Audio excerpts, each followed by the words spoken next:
विभाग से आपका स्वागत करता हूं।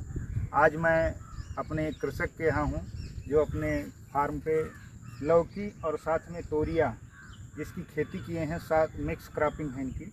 इसमें एक साथ दो फसलों को इन्होंने किया है। दोनों जो है कवरिंग क्रॉप हैं जो कि ऊपर चढ़ के और फिर वो फल देती हैं। ऐसे में हम इनसे जानना चाहते हैं कि आज इतनी बारिश हुई है, इस बारिश का फ़ायदा इस फसल को मिला या नुकसान हुआ? नहीं, फ़ायदा तो हुआ ही है, लेकिन नुकसान ये हुआ कि इसमें जो बत्तियाँ नहीं लग रही हैं वो जो है थोड़ा गड़बड़ हो गई है। अच्छा, किस वैरायटी का पौधा आपने लगा रखा है? ये लौकी की कौन सी वैरायटी है? लौकी की ये वैरायटी है बीएनआर की है, उसमें सरिता जो है। अच्छा, सरिता वैरायटी जो है बीएनआर का जो है बीएनआर सीड कंपनी जिसका सरिता वैरायटी आपने लगा रखी है। और ये तोरिया जो इसमें लगी हैं ये किस वैरायटी की हैं? ये भी बीएनआर की? बीएनआर ही की है। अच्छा, तो एक पौधे से लगभग फलत कितनी आपको प्राप्त होती है?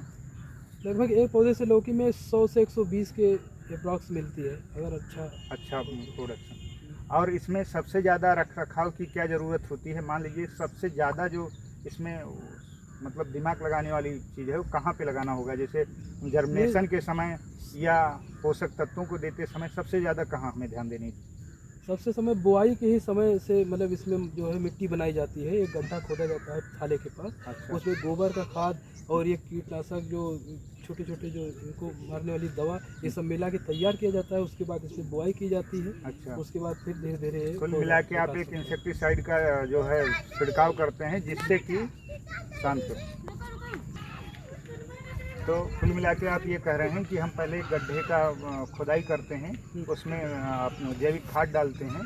तो जैविक खाद डालते हैं तो उसके साथ आप इंसेक्टिसाइड डालते हैं जो कि नुकसान करता है। अगर आपने मान लीजिए जैविक डाल दिया और बाद में आपने इंसेक्टिसाइड डाल दिया तो उस जैविक की पूरी प्रक्रिया को वो ख़त्म कर देता है। तो इंसेक्टिसाइड के जगह आप ब्रह्मास्त्र का प्रयोग करिए, ये सब जो पहले से बना के रखिए इनका प्रयोग करिए, जैविक हथियारों का प्रयोग करिए, ठीक है?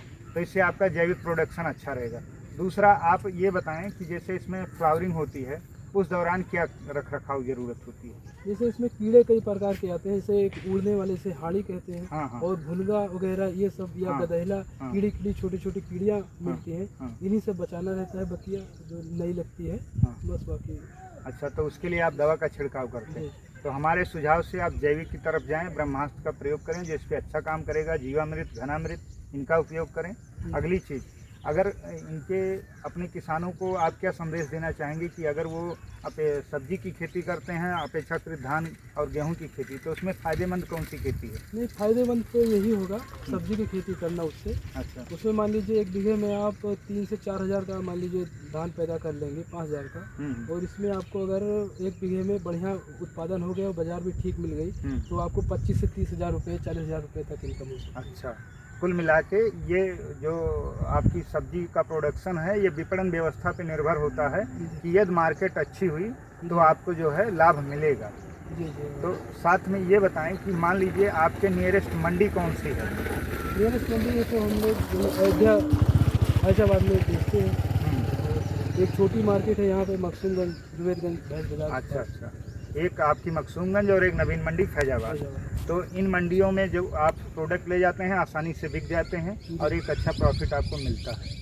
इसी के साथ में चूँकि प्रधानमंत्री सम्मान निधि की 18वीं किस्त भेजी जानी है जो आपको या आपके पिताजी को मिल रही होगी, तो ये जो किस्त आती है उसका उपयोग आप खेतीबाड़ी में कैसे करते हैं? जैसे किस्त आ जाती है तो बुआई का समय रहता है तो बिया वगैरह, खाद वगैरह खरीद लेते हैं। अच्छा। और अगर जैसे मान लीजिए हमें इनकम नहीं हुआ है, जैसे ये ग्रोथिंग टाइम पे है, अभी स्टार्टिंग है, तो दवा छिड़काव इसमें भी मदद ले लेते हैं उसमें। अच्छा, पैसे का। अगली प्लानिंग, मान लीजिए आपने ये सब लगा रखा है, अब अगली क्रॉप कौन सी इसमें लेने वाले हैं? सब्जियों में क्या बोने वाले हैं इसके बाद? अब इसमें वही गर्मी वाला टमाटर लगेगा। अच्छा, टमाटर की खेती होगी। हाँ, लेकिन कुछ किसान ये कहते हैं कि टमाटर में कभी कभी बहुत ज़्यादा नुकसान हो जाता है, इसका क्या वजह है? ये कभी कभी जैसे मार्केट वगैरह नहीं मिलती, या कभी कभी जैसे इसमें झुलसा वगैरह की बीमारी आ जाती है तो पेड़ बचा ही नहीं पाते हम लोग। अच्छा। यही तो समस्याएं हैं। तो किसान भाइयों देखिए, अगर प्रोडक्शन कभी ज़्यादा हो जाता है तो सीधी सी बात है, अगर मांग ज़्यादा होगी तो रेट ज़्यादा होगा, मांग कम होगी तो रेट ऑटोमेटिक कम हो जाएगा, है ना? जी। तो ये कुल मांग व्यवस्था पर निर्भर होता है। कुल मिला के हम ये कह सकते हैं कि अगर सब्जियों की खेती की जाए और बागवानी के साथ सब्जियों की खेती की जाए तो ज़्यादा अच्छी मानी जाती है। एक बार अपना परिचय दे दें। जी, हम अनिल यादव परवनाही ग्राम सभा के निवासी हैं। विकासखंड सुहावत और जनपद क्या है? अयोध्या। धन्यवाद अनिल जी। किसान भाइयों, ये रहे हमारे अनिल जी, जिन्होंने अभी तक आपको जानकारी दी और हमारी उनकी बीच की एक संक्षेप वार्ता हुई। किसान भाइयों, आज के समय में युवा भी अपनी खेती बाड़ी में मन लगा रहे हैं, क्योंकि बेरोजगारी की इस दशा में कुछ ना कुछ तो करना ही होगा, और कुछ नया करने के लिए खेती में कुछ भी नया करना है तो कुछ अलग तरीके से करना होगा। किसान भाइयों, अभी तो हमारे बीच में सितंबर ख़त्म हुआ है, अक्टूबर की शुरुआत हुई है। अभी भी कुछ कृषक अगर चाहें तो लौकी, तोरिया, कद्दू, मूली, गाजर, शलजम और अगेती मटर, सेम, आलू, टमाटर, बैगन, लोबिया, धनिया, पालक, पोए, ये बहुत सी सारी फसलें हैं जिनको आप उगा के एक अच्छा पैसा कमा सकते हैं। इनको एक तरीके से, जैसे मान लीजिए मेरे पास 1 एकड़ की ज़मीन है तो उसमें विभिन्न फसलों का समावेशन करें, ना कि पालक को ही लगा दें। देखिए, अगर हम पालक की बात करें तो पालक कुल मिला के जो फसल है वो 30 दिन से 32 दिन में कट जाती है। इसी तरीके से धनिया की बात करें तो ये भी 25 से 30 दिन की फसल है, 30 दिन में ये एक अच्छा पैसा दे देती है। लेकिन इसमें ध्यान रखने की बात ये है कि धनिया का या पालक का चयन तब करें जब बरसात की संभावना कम हो, या ऐसा हम कह सकते हैं कि इसकी उचित व्यवस्था हो जल निकास की, तब हम धनिया की फसल को उगाने का प्रयास करें। मित्रों, मैं आपको बताता चलूं कि हमारे तमाम किसान भाई इस समय रासायनिक खादों का अंधाधुंध प्रयोग कर रहे हैं। इसी के क्रम में एक पीएम प्रणाम योजना लागू की गई, जिसका उद्देश्य यही था कि कृषि क्षेत्र में जो हम लोग अत्यधिक रासायनिक उर्वरकों का प्रयोग कर रहे हैं, जिसके कारण मृदा के स्वास्थ्य पर प्रभाव पड़ रहा है, साथ ही जल प्रदूषण हो रहे हैं, वायु प्रदूषण हो रहे हैं, पशु, मानव, फसल सब के ऊपर हानिकारक प्रभाव पड़ रहा है, सभी जीवों के ऊपर हानिकारक प्रभाव पड़ रहा है। तो इसी के क्रम में तत्वों के प्रबंधन के लिए, जैसे कि मान लीजिए हमारी फसल को कितनी पोषक तत्व की आवश्यकता है, उसी के प्रबंधन के लिए ये योजना लागू की गई। इस योजना का एक और मुख्य उद्देश्य था कि यूरिया, डीएपी, इनके वैकल्पिक उर्वरकों का उपयोग ज़्यादा किया जाए। और हमारे किसान भाई जब सबसे ज़्यादा यूरिया का प्रयोग अपने खेतों में करते हैं तो उससे सबसे बड़ा नुकसान मिट्टी की जो भौतिक रासायनिक गुण होते हैं उनका ह्रास होता है, यानी नुकसान होता है। मिट्टी में विभिन्न प्रकार के पोषक तत्वों की उपलब्धता में असंतुलित मात्रा में होने के कारण मृदा की उर्वरा क्षमता जो है कम हो जाती है अगर ज़्यादा यूरिया डालते हैं तो।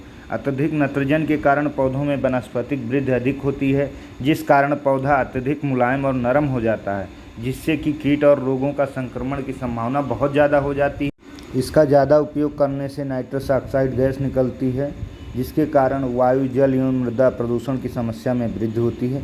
यूरिया के वैकल्पिक उर्वरक है नैनो तरल यूरिया, सल्फर कोटेड यूरिया। इसका छिड़काव आप अपने खेतों में कर सकते हैं।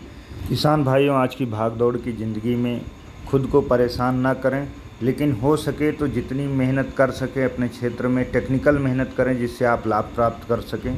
मैं आप लोगों को एक लाइन सुनाना चाहता हूँ, ना चादर बड़ी कीजिए, ना ख्वाहिशें दफन कीजिए, 4 दिन की ज़िंदगी है बस चैन से बसर कीजिए। ना परेशान किसी को कीजिए, ना हैरान किसी को कीजिए, कोई लाख गलत भी बोले बस मुस्कुरा कर छोड़ दीजिए। धन्यवाद किसान मित्रों।